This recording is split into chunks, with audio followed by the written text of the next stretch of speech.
शिक्षा के जिज्ञासुओं नमस्कार। आपका स्वागत है डॉक्टर पवन शुक्ला एजुकेशनलिस्ट नामक यूट्यूब चैनल पर। आइए हम बात करते हैं मिशन प्रेरणा की, जो कि पूरे भारतवर्ष में शैक्षिक सुधार के लिए एक मिशन प्रेरणा नामक कार्यक्रम जो चल रहा है, उस मिशन प्रेरणा में हम बात करते हैं आज के वीडियो में उत्तर प्रदेश, जो कि प्रेरक प्रदेश के रूप में उभरा है।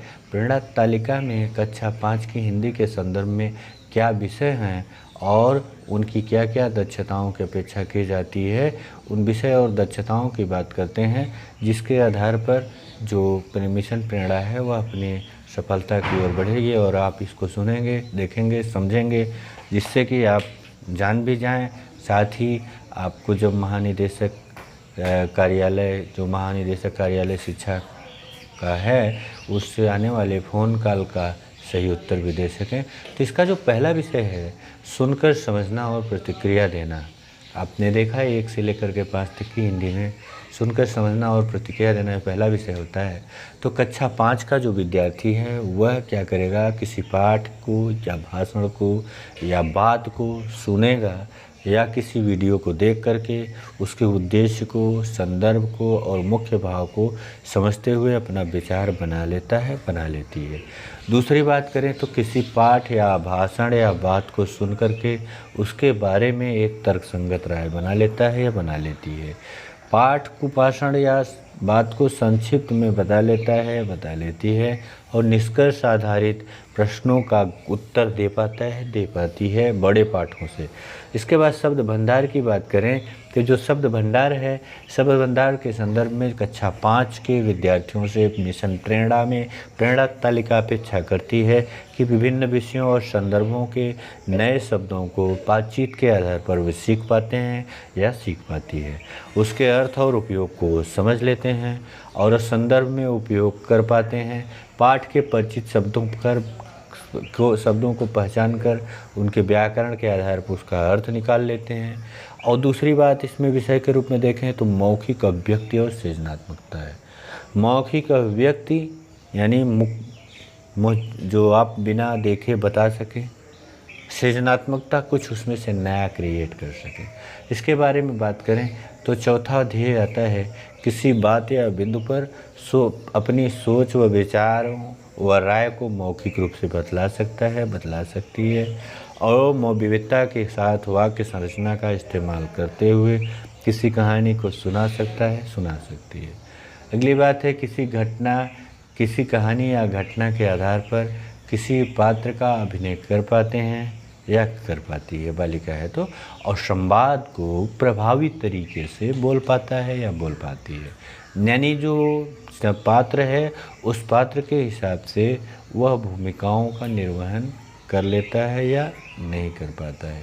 इसके बाद मिशन प्रेरणा की जो 6वीं दक्षता है वह है कि जो लय वाली जो छोटी छोटी कविताएं हैं उसको बना लेता है या बना लेती है और किसी परिचित शब्द या विषय के बारे में संक्षिप्त भाषण देता है या देती है।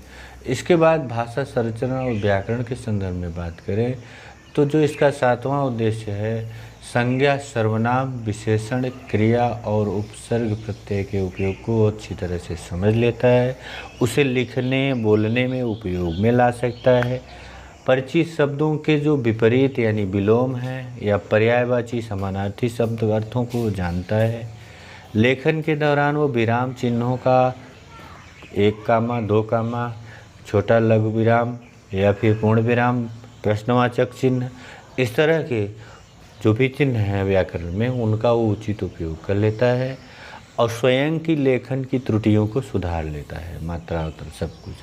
धारा प्रवाह पाठन के विषय के अंतर्गत उसके 2 ध्येय सम्मिलित हैं मिशन प्रेरणा में। प्रेरणा तालिका जो कक्षा 4 से अपेक्षा करती है तो उसमें जो 10वीं 5वीं से जो अपेक्षा है तो उसमें जो 10वां ध्येय है उसमें है कि अपने स्तर के विविध तरह के पाठ को उपयुक्त उतार चढ़ाव, शुद्धता और गति के साथ पढ़ पाते हैं, पढ़ पाती है। उसके बाद जो है 11वां देखें जो पढ़कर समझने के अंतर्गत आएगा, वह है कि कक्षा 5 के स्तर के पाठ के अलग अलग शैली के पाठों को पढ़ करके समझ सकता है, समझ सकती है और उसके बारे में अपने बात या विचार रख सकता है, रख सकती है। अगली बात है 12वां, इसका ध्येय है कि जो पाठ में से मुख्य जानकारी वो निकाल सकता है या निकाल सकती है, और 2 या 2 से अधिक पाठ्यांशों के आधार पर पाठ के बारे में भी वो निष्कर्ष निकाल सकता है और पाठ को पूरी तरह से पुनः सुना सकता है, सुना सकती है। इसके बाद जो मिशन प्रेरणा चल रही है उसकी दक्षता कक्षा 5 के लिए 13वीं अपेक्षा है दक्षता की कि विभिन्न प्रकार के जो वाक्य संरचनाओं के विभिन्न प्रकार के वाक्य संरचनाओं जिनमें प्रश्नवाचक चिन्ह है या सकारात्मक चिन्ह वाक्य हैं या फिर विधेय जिस तरह के भी वाक्य संरचनाएं हैं उनका वह संरचनाओं से अर्थ का निर्माण कर सकता है। जैसे रोको, कामा लगा दिया आपने, मत जाने दो ना, तो इसका अर्थ हो गया कि रोक लो उसे, मत जाने दो। रोको मत, उसके आगे कामा लगा दिया, जाने दो, तो रोको मत यानी इसको मत रोको, जाने दो। तो विभिन्न प्रकार की जो वाक्य संरचनाएं हैं उनसे अर्थ का निर्माण कर सकता है। और 14वां उसका उद्देश्य है कि पाठ से प्रत्यक्ष तौर पर जुड़े हुए प्रश्नों के उत्तर में वो 5 से 7 वाक्यों में संरचनाबद्ध जवाब उसका लिख सकता है, लिख सकती है। और लेखन के संदर्भ में बात करें तो लेखन के संदर्भ में वह 2 ध्येय कक्षा 5 के लिए निर्धारित किए गए हैं प्रेरणा तालिका में कि किसी वह विषय या कहानी पर वो 7 या 8 या उससे ज़्यादा वाक्यों वाला पाठ लेख लिख सकता है, लिख सकती है। और 16वां जो है 7-8 वाक्यों के संदेश वाले जो पत्र और आवेदन वो लिख सकता है, लिख सकती है। इस तरह से आपने कक्षा 5 की जो मिशन प्रेरणा थी उस मिशन प्रेरणा के अंतर्गत जो ध्येय हैं और उसके विषय हैं उनको समझा आपने। इन्हीं ध्येय विषयों को 1 से लेकर के 30 विद्यार्थियों तक लिखा गया है और इन 30 विद्यार्थियों तक इसको आपको समायोजित करना है। आप चैनल लाइक शेयर सब्सक्राइब करें, अध्ययन करें। महानिदेशक कार्यालय शिक्षा का जो लक्ष्य है उसको पूरा करने के लिए आगे बढ़ें। चैनल लाइक शेयर सब्सक्राइब करें। धन्यवाद, नमस्कार।